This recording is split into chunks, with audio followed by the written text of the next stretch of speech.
नमस्कार, मैं हूं अभय कुमार। आप देख रहे हैं अपना खास कार्यक्रम बिहार समाचार।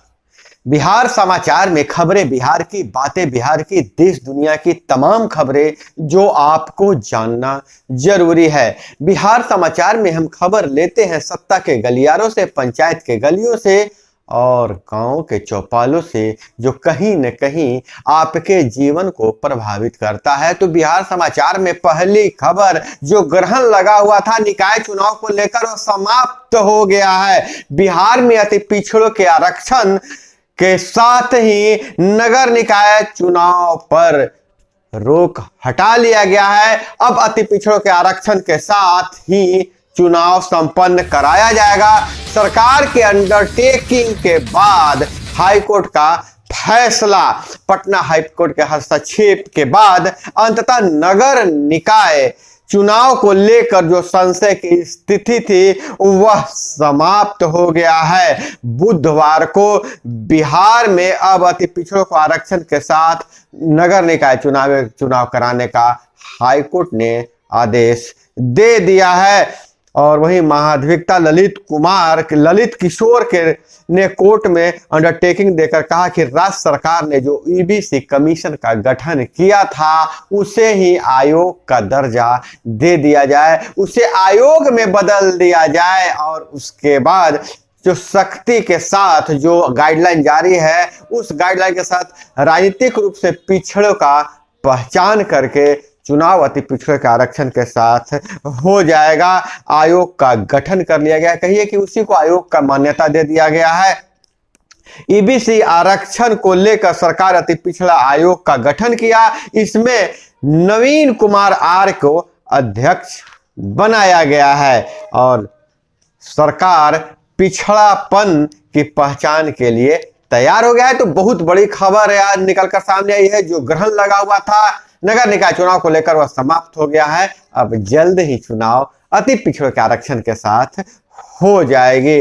और इधर अगर बात करें तो बीपीएससी अगले साल 68 व 69वीं में वैकेंसी आएगी और 68वीं के जनवरी में और 69वीं के वैकेंसी मई में आने का उम्मीद है। और वहीं राज्य के 10,81,000 स्मार्ट प्रीपेड मीटर उपभोक्ताओं को मिलेगा लाभ।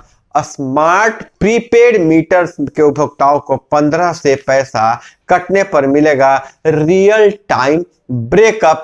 स्मार्ट प्रीपेड मीटर लगाए जाने वाले 86% उपभोक्ताओं को 3 दिन में वेलकम मैसेज मिल रहा है। और वहीं डेंगू का प्रकोप पटना में बढ़ रहा है। पूरे बिहार में कहीं न कहीं डेंगू का बहुत बढ़िया डेंगू फैल रहा है। डेंगू के 451 मरीज मिले हैं।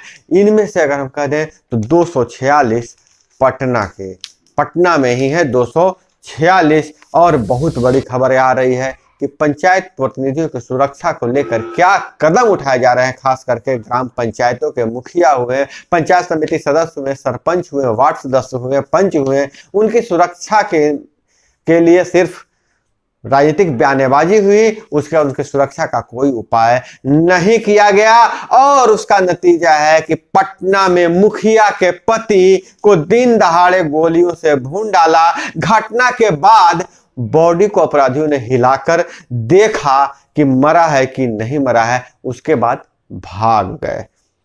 ड्राइवर ने कार भगाई तो शूटरों ने पीछा कर मारी 15 गोलियां। चुनावी रंजिश में नालंदा के हरनौत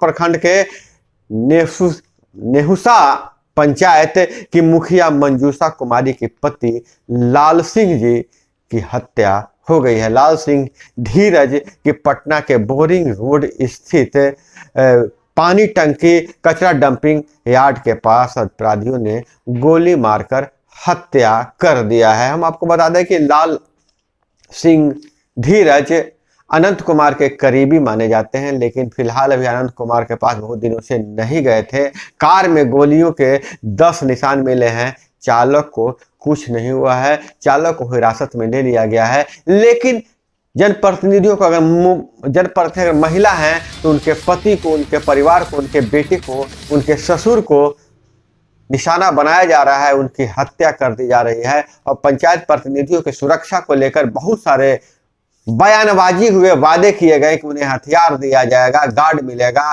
लेकिन हकीकत में उनकी अभी भी लगातार उन पर हमले हो रहे हैं और उनकी हत्या हो रही है। सरकार को पंचायत प्रतिनिधियों की सुरक्षा के लिए कुछ कदम उठाने की जरूरत है। क्या आपको क्या लगता है, कमेंट में जरूर बताइएगा कौन से कदम उठाए जा सकते हैं। और इधर 7वीं की परीक्षा में कश्मीर को बताया अलग देश, जांच होगी। यहाँ बिहार में खूब टकराए नेता, आरोप प्रत्यारोप से तनाव। भाजपा बोली देश की अखंडता से खेल रही है बिहार सरकार। शिक्षा मंत्री ने नकारा, कहा नहीं बचेंगे दोषी। जदयू राजद ने कहा भाजपा तनाव का बहाना खोजती है, कश्मीर भारत का अभिन्न अंग है और अजंता को प्रकाशित करने वाले का मिला था जिम्मा। और 7वीं की परीक्षा में कश्मीर को अलग देश बताया गया है। यह बहुत ही घृणित कार्य है और इसकी सजा मिलनी चाहिए। हालांकि सरकार भी कह रही है कि हम सजा देंगे। और वहीं खड़गे कांग्रेस के नए राष्ट्रीय अध्यक्ष बन गए हैं और जैसा कहा जा रहा है सोनिया गांधी कर रही हैं, भरोसेमंद के हाथ में कमान मिल गया है। और वहीं आज प्रधानमंत्री मोदी केदारनाथ और के यात्रा पे हैं और अयोध्या भी जाएंगे। तो प्रधानमंत्री मोदी की यात्रा आज केदारनाथ में है और उनकी भव्य स्वागत किया जा रहा है। और हम बता दें कि मोदी अपने प्रधानमंत्री के रूप में यह 6ठी बार यात्रा कर रहे हैं। हालांकि अयोध्या में छोटी दिवाली के दिन रहेंगे प्रधानमंत्री जी और वहाँ दीपोत्सव 18 लाख दीपों का दीपोत्सव मनाया जाएगा। वहीं मुख्यमंत्री नीतीश कुमार बोले जल्दी भरे जाएं सभी सरकारी विभाग के खाली पद।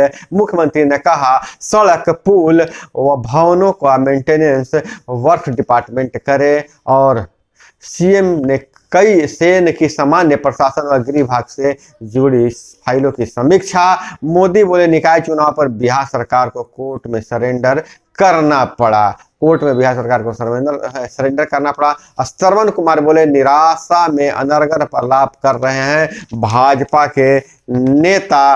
और वहीं छात्र संघ चुनाव में छात्राओं से ज्यादा वोट जिसे मिलेगा जीत उसी की होगी, पटना विश्वविद्यालय की बात कही जा रही है। और संगठित रिटेल कारपोरेट्स ने किया टियर 2 शहरों का रुख। अब छोटे छोटे शहरों में भी रियल कारपोरेट रुख कर दिया है। और यही मोतिहारी से खबर निकल कर आ रही है, आबादी के पास पहुंची नदी, 50 फीट की दूरी पर बसे 50 घरों का खतरा। और शराब के नशे में स्कूल में पहुंचे शिक्षक, ग्रामीणों का हंगामा देख स्कूल से भागे। और वहीं जगन को चुनौती, टीडीपी, जनसेवा और भाजपा का गठबंधन संभव हो जाएगा। और चीन के सीमा पर 500 गांव बसाए जाएंगे। पीएम मोदी दिवाली पर माणा गांव जाएंगे। एलएसी के गांव के आंख नाक कान बनेंगे। एलएसी पर बसे गांव देश के आंख नाक कान बनेंगे। प्रधानमंत्री मोदी माणा को देंगे फेवरेट गांव का दर्जा। और इधर गांव बसाकर दावा जताना चीन की पुरानी चाल है, इसलिए भारत भी अब गांव वहां बसा रहा है। गांव को शहरों के पास से जोड़ा जाएगा और पहले 100 गांव 10 गांव होंगे, पर्यटकों को कराया जाएगा सैर। तो आपका क्या विचार है, ये चीन और भारत के बॉर्डर पे गांव बसना चाहिए कि नहीं बसना चाहिए? और उस गांव में कोई जाना चाहते हैं तो कमेंट में जरूर बताइएगा। और इधर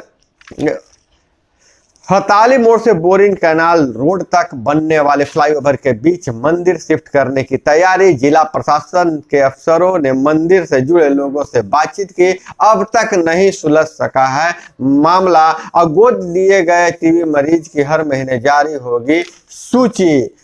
और इधर अगर देखें तो झारखंड से नक्सल मुक्त होने के बाद भी बूढ़ा पहाड़ से मिले 22 के बम और डेटोनेटर। और ईडी ने हेटवार जेल अधीक्षक से को पूछताछ के लिए बुलाया, नोटिस भेजा। तो दोस्तों यह थी वो तमाम खबरें जो आपको जानना जरूरी था। इसी तरह से खबरों के लिए जुड़े रहिए हमारे साथ। चैनल पर नहीं तो चैनल को सब्सक्राइब कर लीजिए। मिलते हैं अगले वीडियो में। जय हिंद, वंदे मातरम।